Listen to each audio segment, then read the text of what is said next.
Assalamualaikum warahmatullahi wabarakatuh. Alhamdulillahilladzi nasta'inuhu nastaghfiruhu wa na'udzu billahi min shururi anfusina wa min sayyiati a'malina. May yahdihillahu fala mudilla lahu wa may yudlilhu fala hadiya lahu. Asyhadu an la ilaha illallah wahdahu la syarika lahu wa asyhadu anna Muhammadan abduhu wa rasuluhu amma ba'd. Rabbi shrah li sadri wa yassir li amri wa hlul 'uqdatam min lisani yafqahu qawli. எல்லா புகழும் புகழ்ச்சியும் ஏக இறைவன் அல்லாஹ் ஒருவனுக்கே உண்டாவதாக. அவனுடைய அன்பும் அருளும் வற்றா பெருங்கருணையும் அண்ணல் பெருமகனார் நபி ஸல்லல்லாஹு அலைஹி வஸல்லம் அவர்களின் மீதும் உத்தம சத்திய தோழர்களின் மீதும் அன்னாருடைய குடும்பத்தினர் மீதும் ஒரு நல்ல நோக்கத்திற்காக இன்றைய தினம் அல்லாஹ்வின் ஆலயத்தில் குழுமி இருக்கக்கூடிய நம்மவர்கள் அனைவரின் மீதும் அது ஏக இறைவனின் சாந்தியும் சமாதானமும் உண்டாவதாக. கணித்திற்குரிய சகோதரர்களே, 1980களினுடைய கட்டங்களில் தமிழ் பேசும் முஸ்லிம்களுக்கிடையே இந்த மார்க்கம் மங்கி தூசி படர்ந்து அதனுடைய பொலிவுத்தன்மை எங்கே என்று தேடக்கூடிய ஒரு காலகட்டம். அந்த நேரத்திலே குர்ஆனும் ஹதீஸும் என்ற ஒளிவிளக்கை வைத்துக் கொண்டு பட்டி தொட்டிகள் எல்லாம் பரவலாக சென்று ஒரே ஒரு செய்தி என்னிடத்திலே கிடைத்தாலும் அந்த செய்தியை நான் தெரிந்த அனைவர்களிடத்திலும் கொண்டு போய் சேர்ப்பேன் என்ற ஆவலோடு ஓடிய காலம் அது. எந்த அளவுக்கு என்று சொன்னால், இப்பொழுது நாம் பயன்படுத்தக்கூடிய மொபைல் போன்களோ, டெக்னாலஜிகளோ, இன்டர்நெட்டுகளோ, தொலைத்தொடர்பு சாதனங்களோ, ஏன் கல்வியறிவு கூட இல்லாத ஒரு நேரம். இன்னும் சொல்ல போனால் படிக்க தெரியாத சகோதரர்கள் கூட அதிகமாக இதை பரப்பி இருக்கிறார்கள், மார்க்கத்தை எடுத்து சொல்லி இருக்கிறார்கள், சொல்வதற்காக பயணப்பட்டிருக்கிறார்கள், கற்பதற்காகவும் பயணப்பட்டிருக்கிறார்கள். என்ன காரணம் தெரியுமா சகோதரர்களே? அல்லாஹ்வின் தூதர் ஸல்லல்லாஹு அலைஹி வஸல்லம் அவர்கள் தன்னுடைய தூது பணியையும் இந்த சமூகத்திற்கு செய்த அந்த பணிகளையும், மார்க்கத்தை முழுமையாக்கி நமக்கு வழிகாட்டிய அந்த பணிகளையும் ரத்தின சுருக்கமாக ஒரு இடத்திலே சொல்லுகிறார்கள். முஸ்லிமிலே பார்க்க முடியும், 4591வது ஹதீஸிலே பார்க்க முடியும். அல்லாஹ்வின் தூதர் சொல்கிறார்கள், எனக்கும் உம்மத்தான உங்களுக்குமான அந்த எடுத்துக்காட்டு என்ன தெரியுமா? என்னுடைய மற்றும் உங்களுடைய அந்த நிலைமையினுடைய அந்த எடுத்துக்காட்டு என்ன தெரியுமா? தீயை மூட்டி இருக்கக்கூடிய ஒரு மனிதருக்கு சமமாக இருக்கிறது. ஒரு மனிதர் தீயை மூட்டுகிறார். தீயை மூட்டுகின்ற பொழுது அந்த வெளிச்சத்திற்காக விட்டில் பூச்சிகளும் வெட்டு கிளிகளும் வந்து அந்த தீயிலே விழுந்து விடுகிறது. அதை ஒவ்வொன்றையும் தீயில் விழுந்து விடக் கூடாது என்பதற்காக அவர் தடுத்துக் கொண்டே இருக்கிறார். அதே போல பாவத்தை நோக்கியும் நரகத்திற்கு தள்ளக்கூடிய அநேக காரியங்களை நோக்கியும் நீங்கள் சென்று கொண்டிருக்கிறீர்கள், விரைந்து கொண்டிருக்கிறீர்கள். உங்களுடைய இடுப்புகளை பிடித்தவாறு நான் இழுத்துக் கொண்டிருக்கிறேன். இதுதான் எனக்கும் உங்களுக்குமான ஒரு உதாரணம் என்று சொன்னார்கள். சிந்தித்து பாருங்கள் சகோதரர்களே. அடுத்த இடத்திலே அடுத்த வரியில் நபிகளார் சொல்லுகிறார்கள், அப்படி பிடித்துக் கொண்டு இருந்தும் நீங்கள் நரகத்தை நோக்கித்தான் விரைந்து கொண்டிருக்கிறீர்கள் என்று சொன்னார்கள். இதை ஆழமாக தங்களுடைய உள்ளத்திலே பதிய வைத்துக் கொண்டிருந்த ஆரம்பகட்ட தௌஹீதுவாதிகள் இன்றைய தினத்தில் அவர்கள் முதுமையான தௌஹீதுவாதிகளாக, மூத்த தௌஹீதுவாதிகளாக இருந்தாலும் ஆரம்பத்திலே அவர்கள் இளைஞர்கள். தனக்கு படிக்க தெரியாவிட்டாலும் யார் படிக்கின்றார்களோ படிக்க சொல்லி கேட்டு அந்த ஹதீஸை தனக்கு உள்வாங்கிக் கொண்டு ஒரு நாளைக்கு 10 பேருக்காவது சொல்லிவிடுவேன் என்ற பேராவதோடு ஓடிய காலம் நமக்கு அனைவருக்கும் தெரியும். கண்ணியத்திற்குரியவர்களே, அப்படி நரகத்தை நோக்கி விரைந்து கொண்டிருக்கக்கூடிய இந்த உலகத்தில் மார்க்கத்தை கொண்டு மக்களை நல்வழிக்கு அழைக்கக்கூடிய பெரும்படி இந்த உம்மத்தின் மீது சுமத்தப்பட்டிருக்கிறது. அல்லாஹ் ரப்புல் ஆலமீன் எத்தனையோ நபர்களில் நம்மை தேர்ந்தெடுத்து அதற்கான நிர்வாகிகளாகவும் பொறுப்புதாரிகளாகவும் அந்த மார்க்கத்தின்பால் கற்கின்ற ஆர்வமுடையவர்களாகவும் நம்மை வைத்திருக்கிறானே, சுப்ஹானல்லாஹ். இதற்கு நாம் நன்றி செலுத்த கடமைப்பட்டிருக்கிறோம். அல்லாஹ் ரப்புல் ஆலமீன் இந்த திருமறை குர்ஆனிலே ஒட்டுமொத்த மனிதர்களுக்கும் ஒரு விஷயத்தை சொல்லுகின்றான். 59வது அத்தியாயம் 18வது வசனத்தில் அல்லாஹ் சொல்லுகின்ற பொழுது, யா அய்யுஹல்லதீன ஆமனத்தகுல்லாஹ வன்தல்லுர் நஃப்ஸும் மா கதமத் லிஆத். ஒவ்வொரு ஆத்மாவும் நாளை மறுமைக்காக எதை முற்படுத்தி வைத்திருக்கிறது என்பதை அவர்கள் சிந்தித்து பார்க்கட்டும். இத்தகுல்லாஹ் இன்னல்லாஹ ஹபீரும் பிமா தஅமலூன். நீங்கள் செய்து கொண்டிருக்கும் ஒவ்வொன்றையும் அல்லாஹ் நன்கறிந்தவனாக இருக்கின்றான். ஒவ்வொரு மனிதர்களும் சிந்திக்க வேண்டும் என்பதற்காக அல்லாஹ் திருமறையிலே சொல்லுகிறான், உங்களுடைய பங்கு என்ன?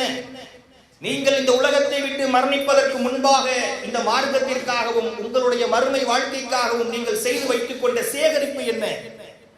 சேகரிப்பு என்று சொன்னால் ஒரு மனிதனாக இருந்து என் குடும்பத்திற்காக சேகரிப்பேன் என்பதா?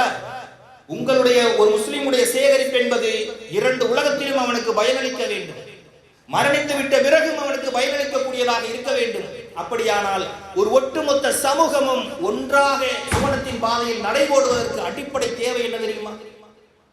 ஒரு நாட்டினுடைய முதுகெலும்பு கிராமங்கள் என்று சொல்லுவார்கள்.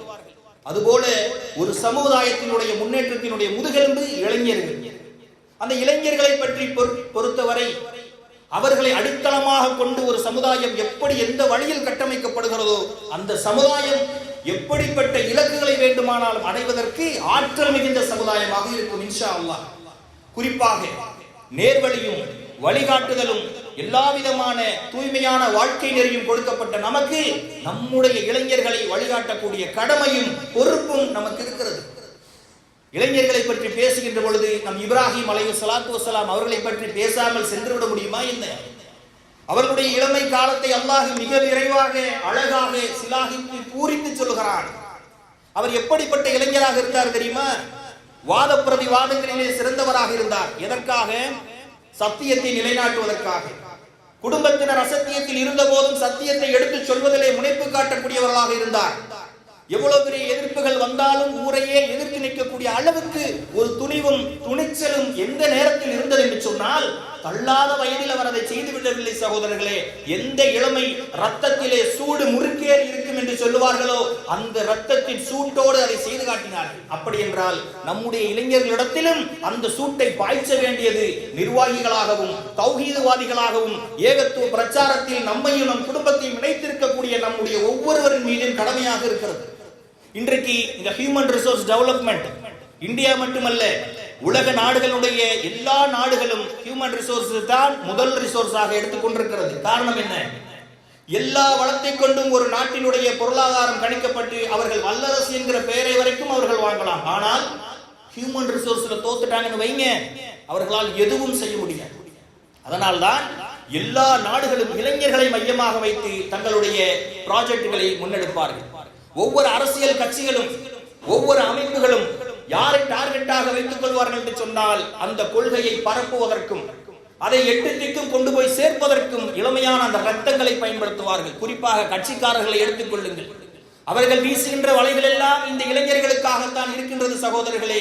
உலக ஆதாயத்திற்காகவும் வழிகட்ட கொள்கைக்காகவும் அவர்களை இழுத்துக் கொண்டிருக்கின்ற நேரத்திலே தௌஹீதை சொல்லக்கூடிய நாம் அவர்களை நேர்வழிப்படுத்துவதற்காகவும் நம்மை நாமே சரி செய்து கொண்டு நம்முடைய சமூகத்தினுடைய கவன சிதறல்களை சரி செய்து இன்ஷா அல்லாஹ் சிறந்த இலக்கை நோக்கி செல்லக்கூடியவர்களாக ஆக்குவதற்காக இன்று நாம் ஒன்று கூடியிருக்கிறோம்.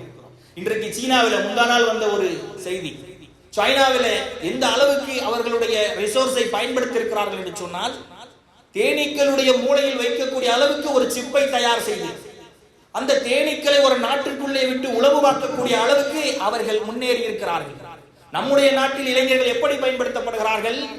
இரண்டு தண்டவாளங்களுக்கு இடையிலே திருமணம் செய்து வைத்தால் ரயில் பயணம் பாதுகாப்பாக அமையும் என்று நம்புகின்ற அளவுக்கு பல புத்திசாலிகளை உருவாக்கி கொண்டிருக்கக்கூடிய 4 பக்க குஃப்ரிலே இருக்கக்கூடிய நாட்டில் நாம மார்க்கத்தையும் பாதுகாக்கணும், நம்முடைய குடும்ப ஈமானையும் பாதுகாக்கணும், சகோதரர்களுடைய சமூகத்தினுடைய பொறுப்புகளையும் செய்யணும். இது போக நாம் செய்யக்கூடிய மார்க்க கடமையும் ஆற்றணும். அப்ப இப்படிப்பட்ட கடமையில் இருக்கக்கூடிய நாம இன்ஷா அல்லாஹ் எதிர் வரக்கூடிய ஞாயிற்றுக்கிழமையில ஒரு நிகழ்ச்சியை ஏற்பாடு செய்திருக்கிறோம். அந்த நிகழ்ச்சிக்கு இயன்ற அளவு 16 வயதிற்கு மேற்பட்ட அந்த டீனேஜில் இருக்கக்கூடிய எந்த இடங்களில் எல்லாம் அவர்களுடைய உள்ளம் தடுமாறுமோ அவர்களுக்கு வழிகாட்டக்கூடிய அளவுக்கு சிறந்த ஒரு கலந்துரையாடலும் அறிவுபூர்வமான நிகழ்ச்சியும் ஏற்பாடு செய்யப்பட்டிருக்கிறது.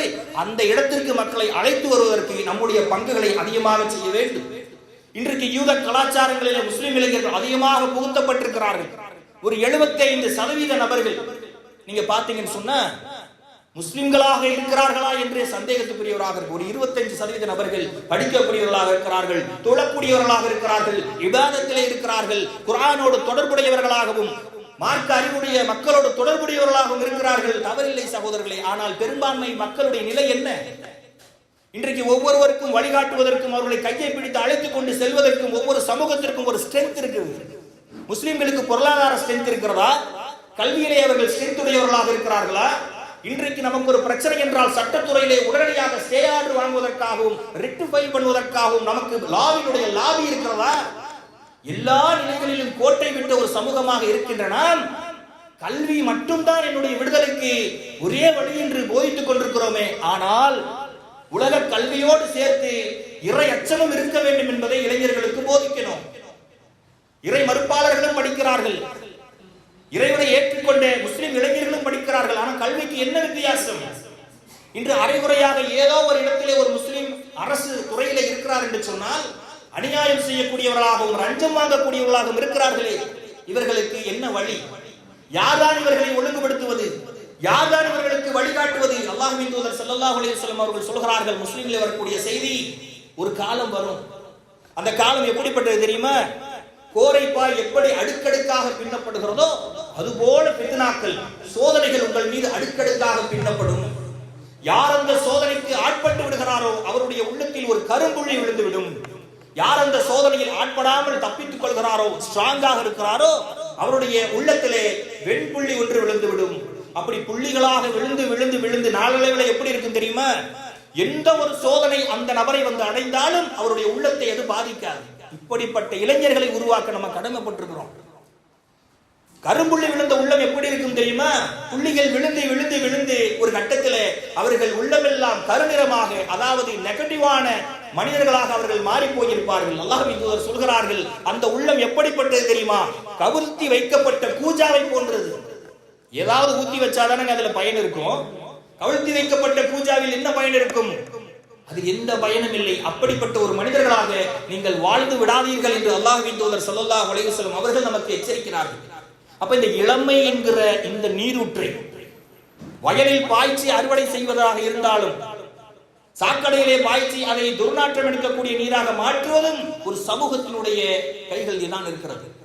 குறிப்பாக நம்மை போன்று ஏகத்துவ பிரச்சாரத்தை, சத்தியத்தை சமரசமின்றி எடுத்து சொல்லக்கூடிய வாய்ப்பை பெற்றிருக்கிற நாம் அதை அடித்தளமாக நாம் அந்த அடித்தளத்தை சரி செய்ய கடமைப்பட்டிருக்கிறோம். இன்றைக்கு வரலாறுகளை சில இளைஞர்களை நாம் நினைவு கூற வேண்டும் சகோதரர்களே. சுலைமான் அல் ஹலபி என்ற ஒரு இளைஞரை பற்றி தெரிந்து கொள்ளுங்கள். 22 வயதான சிரியாவை சார்ந்த ஒரு இளைஞர். இன்னைக்கு அல் அஸ்கர் என்று சொல்லக்கூடிய பல்கலைக்கழகம் இருக்கிறது எகிப்திலே. எகிப்தினுடைய தலைநகரம் கெய்ரோவிலே அல் அஸ்கர் பல்கலைக்கழகம் இருக்கிறது. சுமார் 1200 ஆண்டுகளுக்கு மேலாக கல்வி ஒளி வீசிக் கொண்டிருக்கிறது இந்த உலகத்திலே. அந்த இடத்திலே ஒரு குர்ஆனுடைய ஸ்காலராக வெளிவருகிறார் சுலைமான் அல் ஹலபி.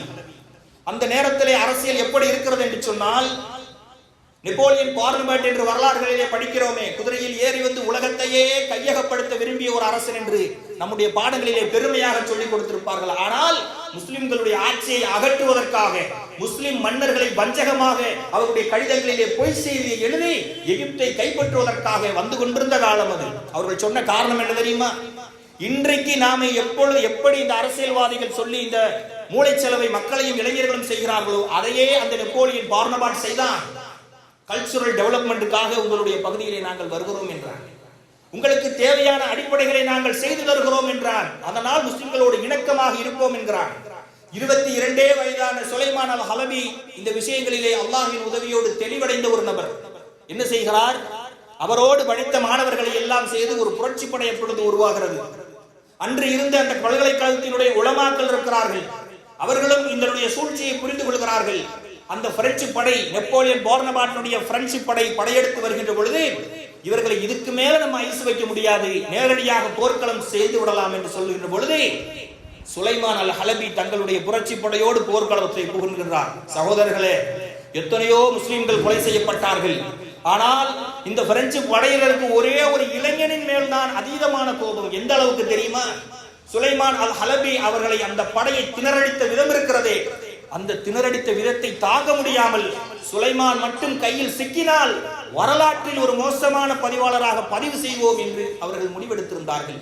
ஒரு கட்டத்திலே மிகுந்த வீரமாக போராடி கொண்டிருந்த அந்த புரட்சி படை சுலைமான் அல் ஹலபி அந்த இளைஞர் பிரெஞ்சு படையினத்திலே சிக்கி விடுகிறார். அவருக்கு கொடுக்கப்பட்ட தண்டனை என்ன தெரியுமா? அவருடைய கைகளையும் உறுப்புகளையும் உயிரோடு அவர்கள் தீயிலே காட்டி ஒவ்வொரு சதையும் உருகி விடுகின்ற அளவுக்கு அவரை கொடுமை செய்தார்கள். 22 வயது மாணவன், இளைஞன். இன்னும் அவர் கொலை செய்யப்பட்டு விட்ட பிறகு சிலுவையிலே ஏற்றி கழுகுகளும் காக்கைகளும் கொத்தி தின்னுகின்ற வகையிலே அவர் உயிரிழக்கப்பட்டார். அதோடு அவருடைய கோபம் முடிந்ததா? அவருடைய மண்டை ஓட்டை இன்றைக்கும் பிரான்சில் இருக்க பாரிஸில் இருக்கக்கூடிய ஒரு அருங்காட்சியகத்திலே வைத்து அவருக்கு கீழ் குற்றவாளி என்று எழுதி போட்டிருக்கிறார்கள். அந்த சுலைமான் அல் ஹலபி செய்த தவறு என்ன? எந்த அளவுக்கு பிரெஞ்சு படையை அணியை எதிர்த்து ஒரு முஸ்லிம் இளைஞன் தன்னுடைய மார்க்கத்தையும் அந்த ஒளி வீசக்கூடிய கல்வியை காப்பாற்றுவதற்காகவும் உலமாக்களுடைய தேவைகளையும் புரிந்த நபர் காப்பாற்றுவதற்காக போராடி இருந்தார்.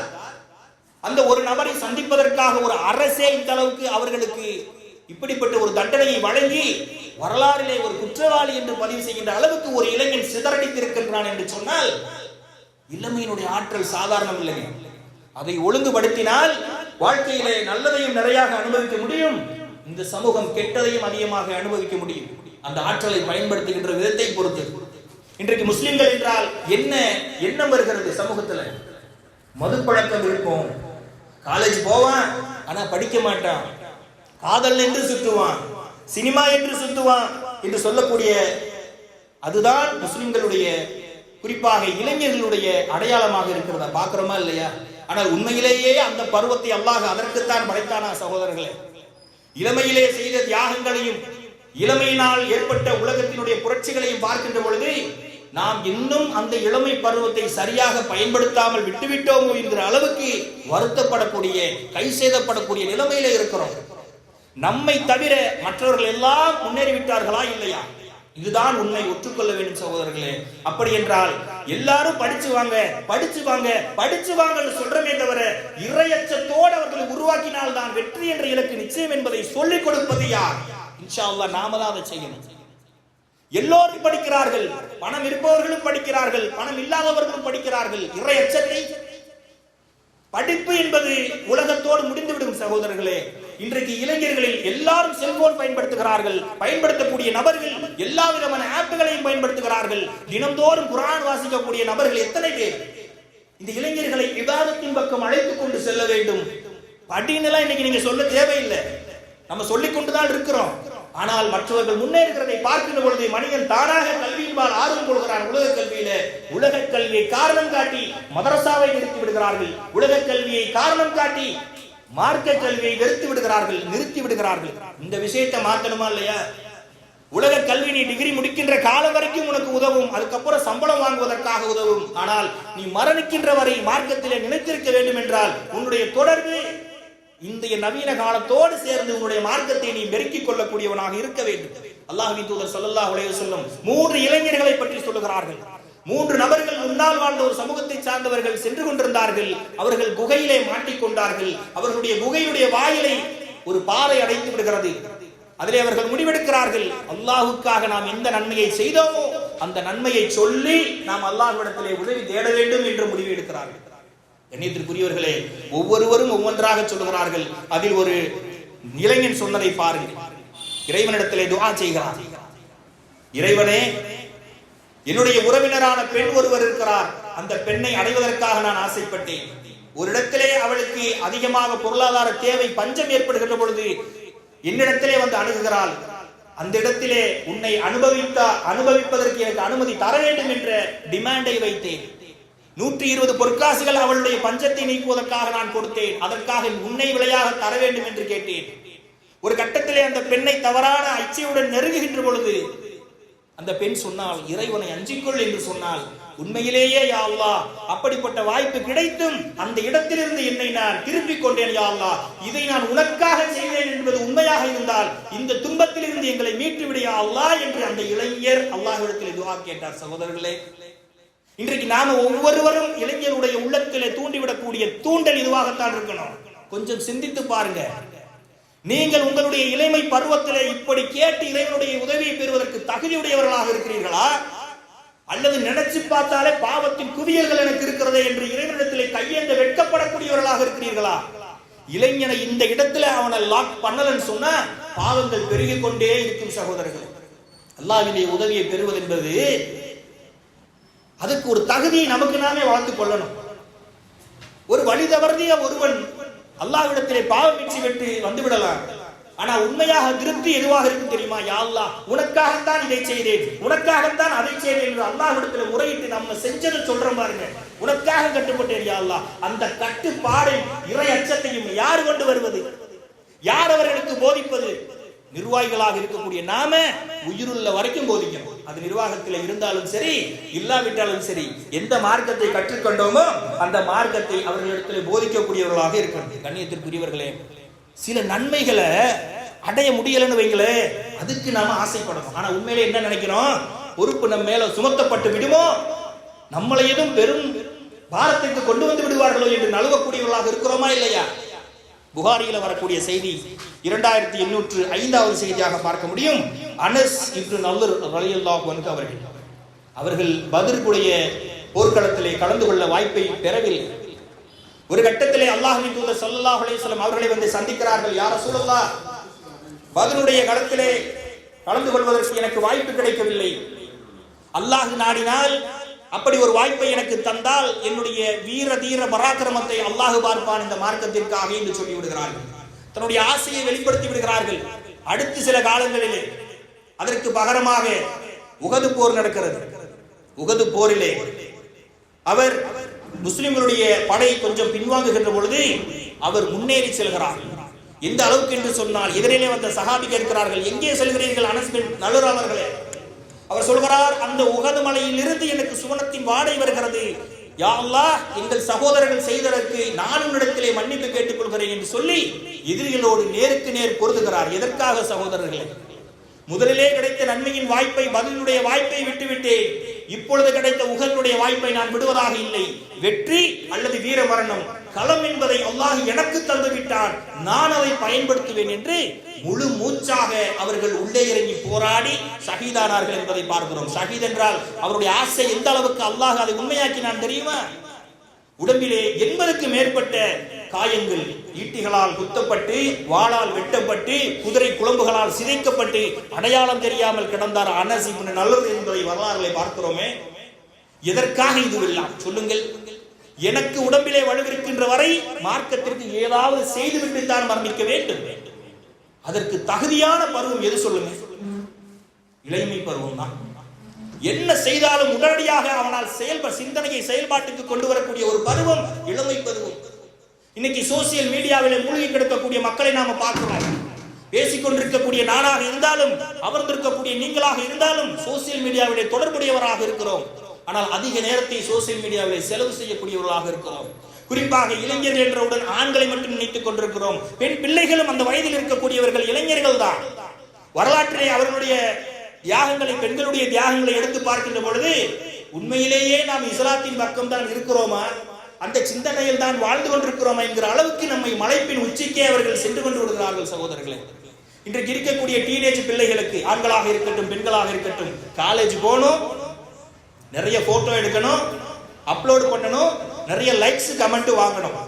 இதுதான் அவர்களுடைய உயர்ந்தபட்ச இலக்கு. இதை என்றைக்கு நம்முடைய காலத்தில் அடித்து நொறுக்கி, உன்னுடைய உழைப்பு என்பது, உன்னுடைய நேரம் என்பது, உன்னுடைய இலக்கு என்பது சுவனம் தான்.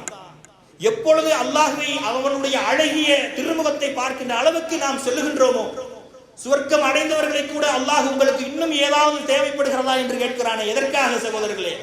எதற்காக இந்த உலகத்திலே நீ கட்டுப்பட்டு வாழ்ந்தாயோ? அல்லாஹ் சொன்னபடி கேட்க வேண்டும் என்பதற்காக உலக ஆசைகளில் இருந்து விலகி வாழ்ந்தாயோ? ஊரெல்லாம் உன்னை ஏசுகின்ற பொழுதும் தூற்றுகின்ற பொழுதும் பல விஷயங்களை தாங்கிக் கொண்டு, ஏச்சுக்கும் பேச்சுக்கும் தாங்கிக் கொண்டு அல்லாஹ் எனக்கு உதவி செய்வான் என்று வறுமையை நீ தாங்கிக் கொண்டிருந்தாயோ? வாழ தெரியாதவன் என்று உன்னை சொல்லுகின்ற பொழுது அல்லாஹுக்காக வட்டி வாங்க மாட்டேன் என்ற உறுதியிலே நீ இருந்தாயோ?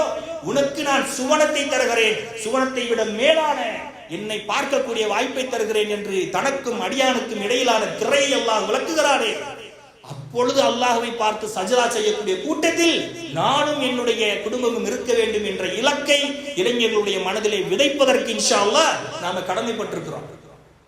இன்றைக்கு பெண்களிடத்துல ரீல்ஸ் முகத்தை பார்த்திருக்கிறீங்களா? திருமணம் ஆன உடனே கப்பிள் சிறையில் இன்னைக்கு புதுசா கொண்டு வந்திருக்கிறாங்க. கணவனும் மனைவியும் சேர்ந்து ரீல்ஸ் போட்டு விடுவது, பள்ளி கல்லூரிகளில் படிக்கின்ற பொழுது பாய் ஃப்ரெண்டோடு சேர்ந்து ரீல்ஸ் போட்டு விடுவது. அடையாளம் என்ன? புர்காவோடு ஒழுக்கத்தை பேணுகிறார்களா?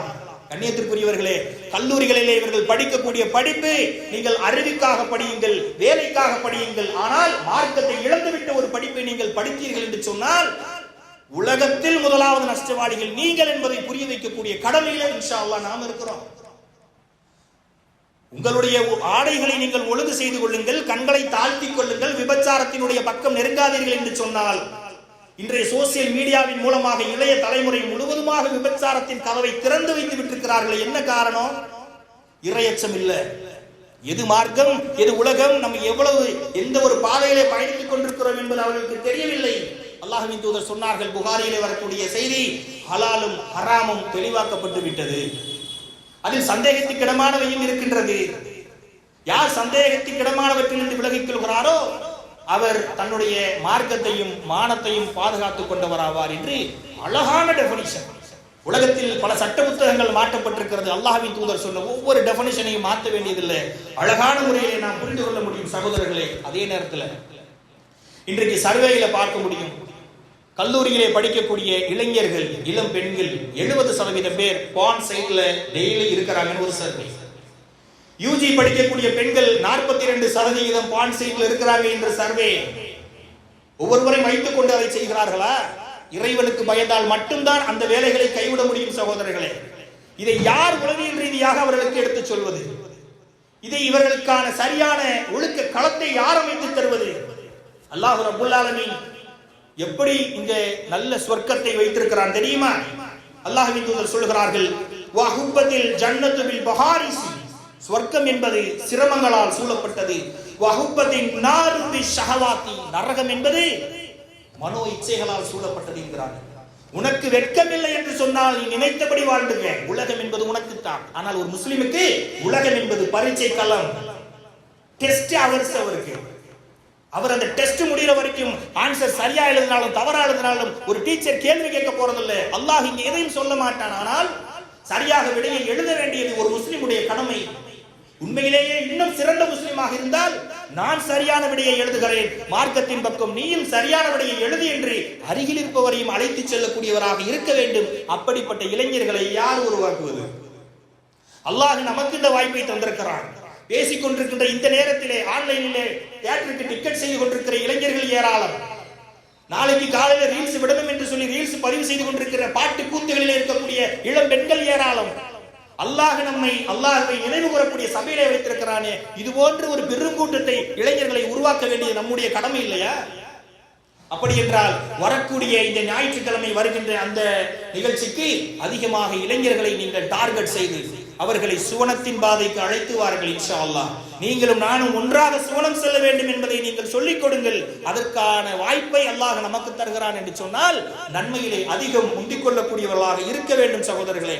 அல்லாஹ் ரப்பல் ஆலமீன் சொல்கிறான், இன்னல்லதீன யுஹிப்பூன அன் தஷஉல் ஃபாஹிஷத்து, இறை நம்பிக்கையுடையவர்களிடத்திலே மானக்கேடான விஷயங்கள் பரவ வேண்டும் என்று யார் விரும்புகிறாரோ அவருடைய இம்மையிலும் மறுமையிலும் கடுமையான வேதனை உண்டு என்று அல்லாஹ் சொல்கிறான். அப்படிப்பட்ட ஒரு வேதனைக்கு நம்முடைய வீட்டு பிள்ளைகளை விட்டு விடலாமா?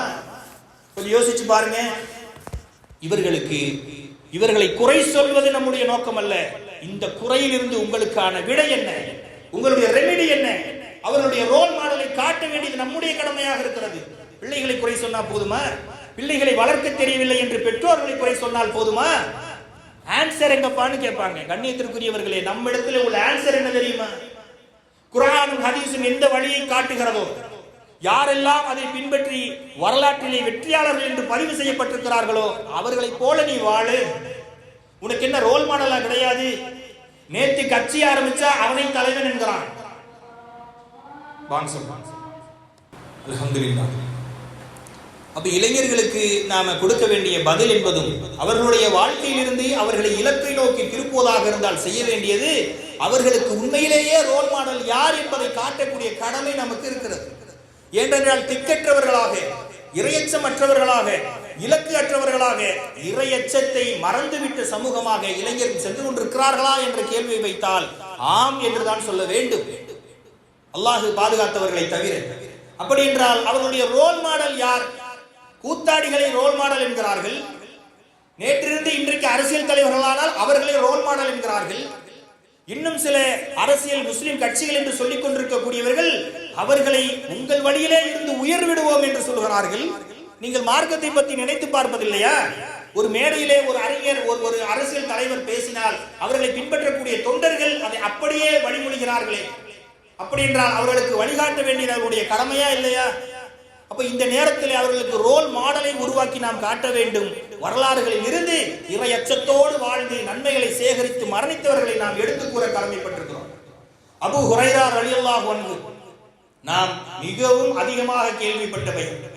எந்த பயான் பேசினாலும், மார்க்கத்திலே எந்த சட்டதிட்டங்களை எடுத்து படித்தாலும் அபூ ஹுரைரா அறிவித்தார், அபூ ஹுரைரா அறிவித்தார் என்றுதானே பார்க்கிறோம் சகோதரர்களே. வரலாற்றிலே அதிகமாக நபிமொழிகளை அறிவித்த நபித்தோழர் அல்லாஹ்வின் தூதரோடு அபூபக்கர் சித்தீக் ரலியல்லாஹு அன்ஹு அவர்களுக்கு 36 ஆண்டுகள் அவர்களுடைய நட்பு இருந்தது. ஆனால் அவர்களை விட இந்த அபூ ஹுரைராவுக்கு அதிகமாக ஹதீஸ்கள் தெரியும். உமர் ரலியல்லாஹு அன்ஹு அவர்களுக்கு 16 ஆண்டுகள் அல்லாஹ்வின் தூதரோடு நட்பு இருந்தது. அவர்களை விட இந்த அபூ ஹுரைரா ரலியல்லாஹு அன்ஹு அவர்களுக்கு அதிகமாக ஹதீஸ் தெரியும். ஒரு கட்டத்திலே அன்னை ஆயிஷா ரலியல்லாஹு அன்ஹா கேட்கிறார்கள், அபூ ஹுரைராவே எல்லாரையும் விட அதிகமாக ஹதீஸ்களை அறிவிக்கிறீர்களே எப்படி என்று கேட்டார்கள். அதே போன்று மக்களில் சில பேர் சந்தேகித்தார்கள், எதற்கெடுத்தாலும் அல்லாஹ்வின் தூதர் சொன்னார் என்று அபூ ஹுரைரா சொல்லுகிறாரே, அதிகமாக எப்படி இவரால் சொல்ல முடிகிறது என்று ஒரு சந்தேகத்தின் கண்ணோடு பார்க்க வந்தார்கள். கேள்விகளை எழுப்பினார்கள். அந்த நேரத்திலே அபூ ஹுரைரா ரலியல்லாஹு அன்ஹு சொன்ன வார்த்தை என்ன தெரியுமா? அல்லாஹ்வின் தூதரோடு நான் தோழமை கொண்டிருந்த காலம் எல்லாம் அல்லாஹ்வின் தூதரை விட்டு எங்குமே நான் சென்றது கிடையாது.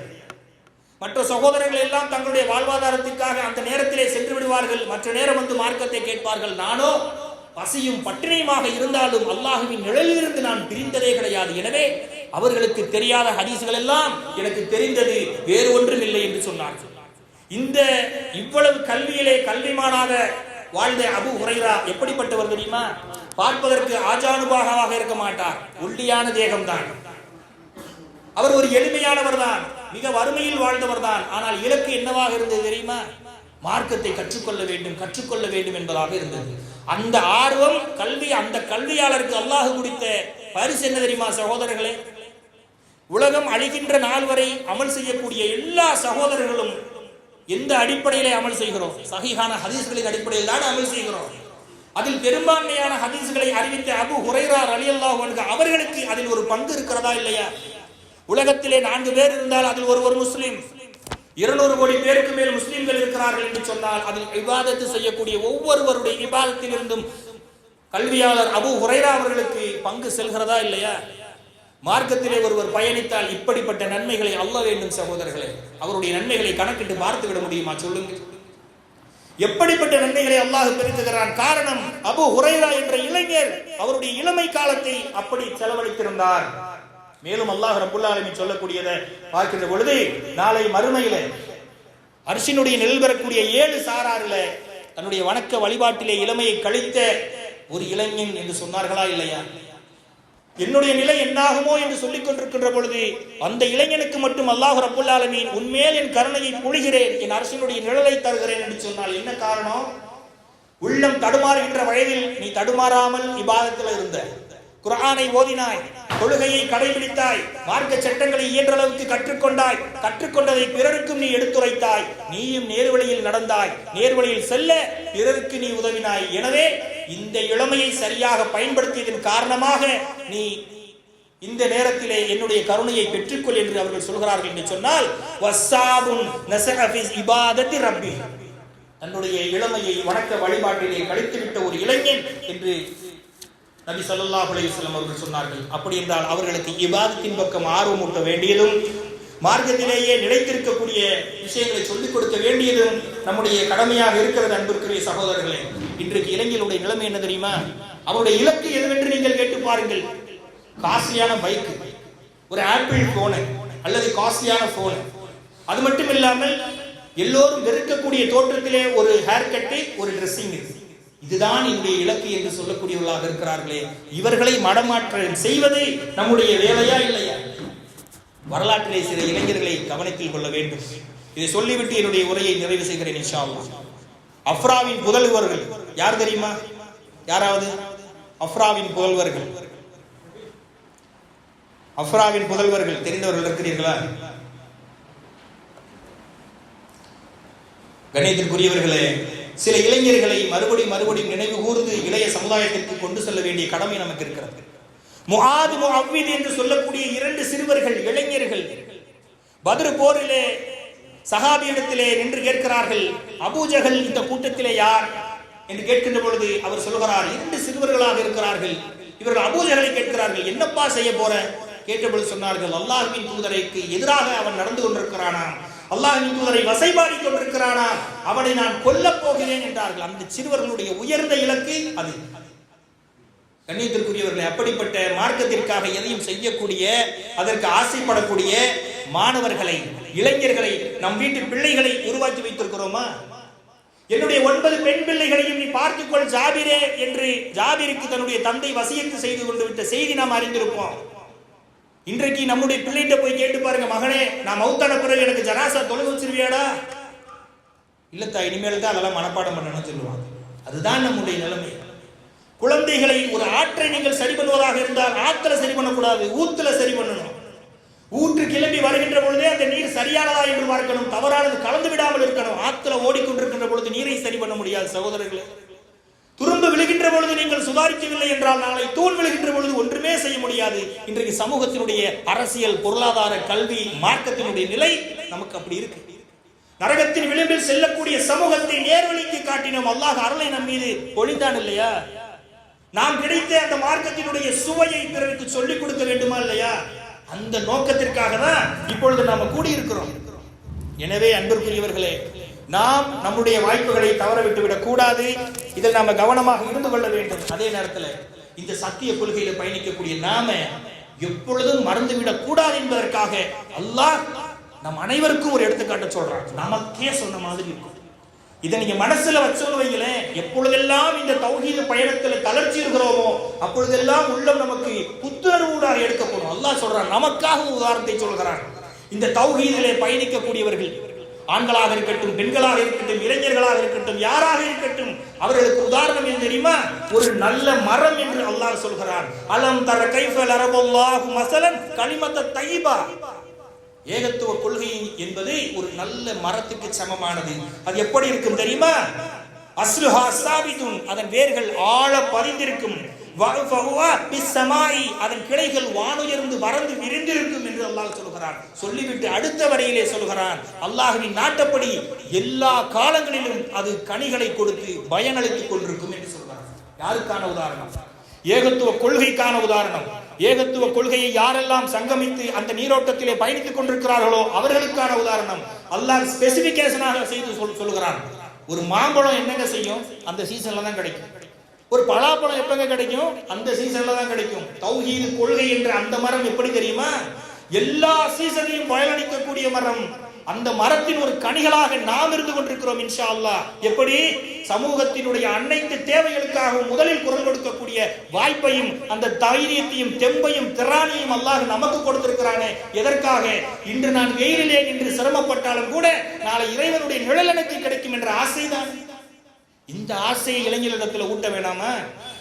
அடே, உன்னுடைய ஆற்றலை யாருக்காகவோ செலவு செய்கிறாயே, நீ விவாதத்திலே செலவு செய், குடும்பத்திற்காக செலவு செய், தாய் தந்தைக்காக செலவு செய், பக்கத்தில் இருப்பவருக்கு செலவு செய், எளியவருக்கும் வலியவருக்கும் நீ செலவு செய். உன்னுடைய ஆற்றல்கள் எல்லாம் வீணாய் போவது கிடையாது. அல்லாஹ்வுடைய சேமிப்பிலே நாளை மறுமையிலே குவியல் குவியலாக நீ பெற்றுக்கொள்ளவிருக்கிறாய் என்ற ஆசையை ஊட்ட வேண்டாமா?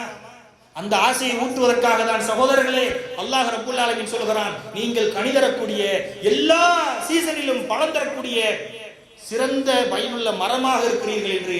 அப்படிப்பட்ட மரங்களில் அல்லாஹ் ரப்புல் ஆலமீன் உங்களையும் உங்கள் குடும்பத்தையும் என்னையும் என் குடும்பத்தினரையும் ஒரு கனிகளாக ஆக்கி நமக்கும் பிறர்க்கும் பயன் தரக்கூடிய வாழ்க்கையை வாழ்ந்து மரணிக்கக்கூடிய நல்வாய்ப்பை அல்லாஹ் நமக்கு தந்தல் புரிவானாக. வாஹிர் தஅவானா அல்ஹம்துலில்லாஹி ரப்பில் ஆலமீன். அஸ்ஸலாமு அலைக்கும் வரஹ்மத்துல்லாஹி வபரகாத்துஹு.